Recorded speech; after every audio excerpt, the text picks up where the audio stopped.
அனைவருக்கும் அன்பு வணக்கங்கள். இந்த காலமேக புலவர் வார்த்தைகளை எப்படி ஸ்லேடையாக அழகாக பயன்படுத்தி கவிதை எழுதுகிறார், அதை சுவைப்போம், சொல்லி பார்ப்போம். திரும்ப திரும்ப நமக்கு சொற்கள் பிழையற உரைக்க வேண்டும். அதாவது சொல்லணும் அப்படின்னா இந்த மாதிரி செய்யுட்களை எல்லாம் திரும்ப திரும்ப நாம் படிக்க வேண்டும்.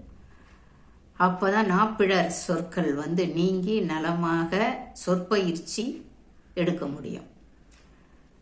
இவர் புலவர்கள் இவரை தாக்கி பேசுகின்ற பொழுது ரொம்ப அழகா அவர் சொல்றார், வாலெங்கே நீண்ட வயிறெங்கே, வாலெங்கே நீண்ட வயிறெங்கே, முன்னிரண்டு காலெங்கே உட்குழிந்த கண்ணெங்கே, சால புவிராயர் போற்றும் புலவீர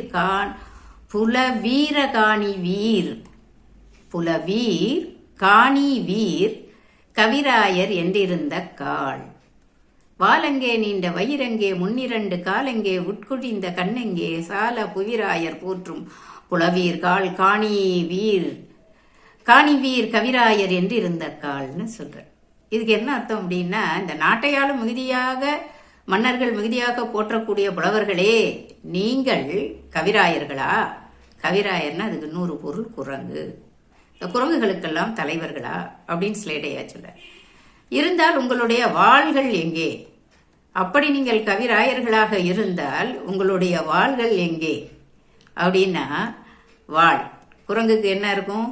வால் இருக்கும். நீளமான வயிறு எங்கு சென்றது? உங்களுடைய குரங்கு என்ன பண்ணும்? விலங்கு இல்லையா, படுத்தா குறுக்க தான், 4 கால் வைக்கும்போது குறுக்காக இருக்கும் வயிறு. நீளமான வயிறு எங்கு சென்றது?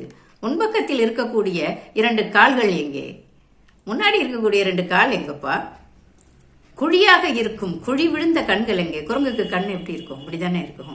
ஆகவே நீங்கள் கவிராயர்கள் அல்ல, பொய்யர்கள் அப்படின்னு சொல்லி திரும்ப எதிர்த்து கவி பாடுறது கவி காலமேகம் புலவர்களோட போட்டியில.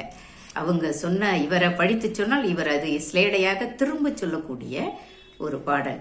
எப்படி இரட்டுற மொழிதல். இதை நீங்க திரும்ப திரும்ப சொல்லி பார்த்தீங்கன்னா மிக அழகான சொற்பயிற்சி செய்ய முடியும்.